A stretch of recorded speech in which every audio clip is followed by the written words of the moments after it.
The inmost in due time becomes the outmost. In every work of genius we recognize our own rejected thoughts. They come back to us with a certain alienated majesty.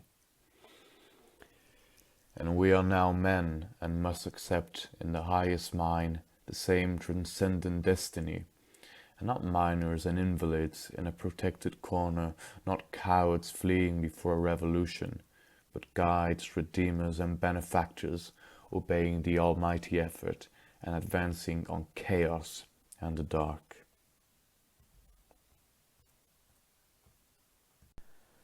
Do not think the youth has no force, because he cannot speak to you and me. Hark! In the next room his voice is sufficiently clear and emphatic. It seems he knows how to speak to his contemporaries, bashful or bold. Then he will know how to make his seniors very unnecessary. Society everywhere is in conspiracy against the manhood of every one of its members. Society is a joint stock company in which the members agree for the better securing of his bread to each shareholder to surrender the liberty and culture of the eater. The virtue in most requests is conformity. Self-reliance is its aversion. It loves not realities and creators, but names and customs. Whose would be a man must be a nonconformist. Nothing is at last sacred but the integrity of your own mind. What have I to do with the sacredness of traditions if I live wholly from within? If I am the devil's child, I will live then from the devil. No law can be sacred to me but that of my nature.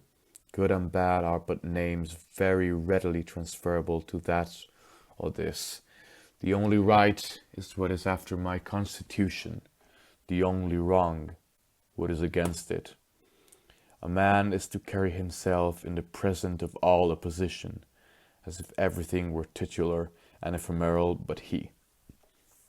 I am ashamed to think how easily we capitulate to badges and names, to large societies and dead institutions. It is easy in the world to live after the world's opinion. It is easy in solitude to live after our own. But the great man is he who in the midst of the crowd keeps with perfect sweetness the independence of solitude. The objection to conforming to usage that have become dead to you is that it scatters your force. It loses your time and blurs the impressions of your character. If you maintain a dead church, contribute to a dead Bible society, vote with the great party either for the government or against it, spread your table like a housekeeper. Under all these screens, I have difficulty to detect the precise man you are, and, of course, so much force is withdrawn from your proper life. For nonconformity the world whips you with its displeasure, and therefore a man must know how to estimate a sour face. The bystanders look askance on him in the public street or in the friend's parlour. If this aversion had its origin in contempt and resistance like his own, he might well go home with a sad countenance. But the sour faces of the multitude, like their sweet faces, have no deep cause, but are put on and off as the wind blows and newspaper directs. Yet is the discontent of the multitude more formidable than that of the Senate and the college. The other terror that scares us from self-trust is our consistency, our reverence for our past act or word, because the eyes of the other have no other data for computing our orbit than our past acts, and we are loath to disappoint them. But why should you keep your head over your shoulder? Why drag about this corpse of your memory, lest you contradict somewhat you have stated in this or that public place? Suppose you should contradict yourself. What then? It seems to be a rule of wisdom never to rely on your memory alone, scarcely even in acts of pure memory, but to bring the past for judgment into the thousand eye present, and live even in a new day.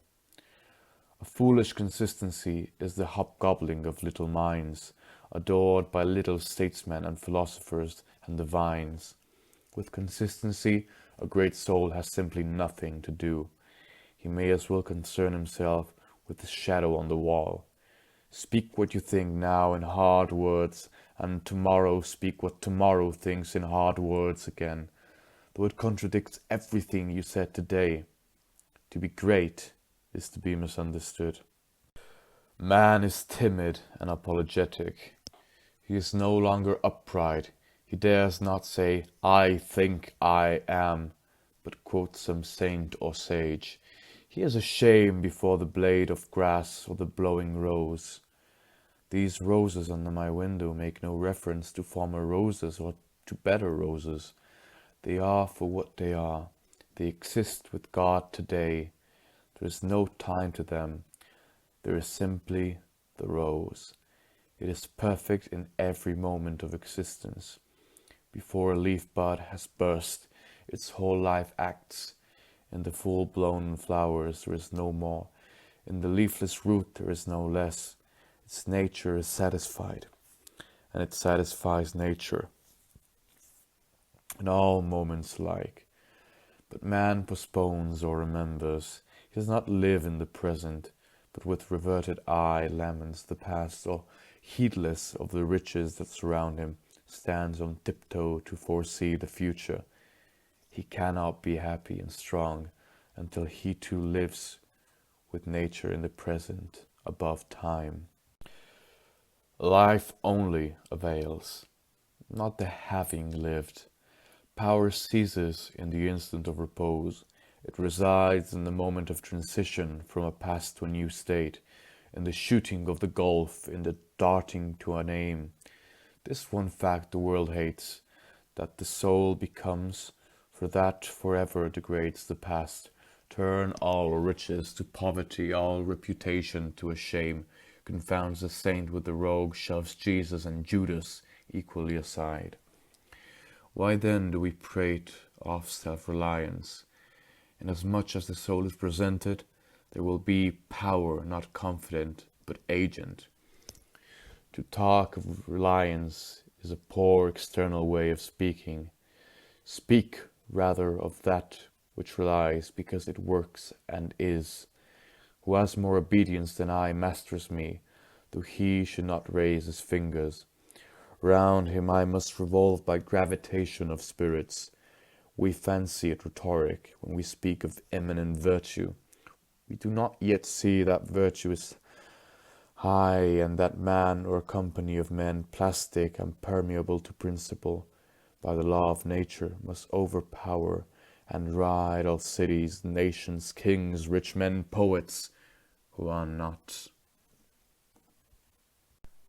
As our religion, our education, our art look abroad, so does our spirit of society.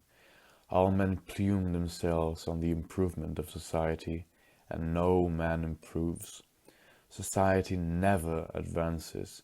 It recedes as fast on one side as it gains on the other. It undergoes continual changes. It is barbarous, it is civilized, it is Christianized, it is rich, it is scientific. But this change is not amelioration. For everything that is given, something is taken. Society acquires new arts and loses old instincts. In the will work and acquire, and thou hast chained the wheel of chance, and shalt sit hereafter out of fear from her rotations. A political victory, a rise of rents, the recovery of your sick, or the return of your absent friend, or some other favorable event, raises your spirits, and you think good days are preparing for you. Do not believe it. Nothing can bring you peace but yourself.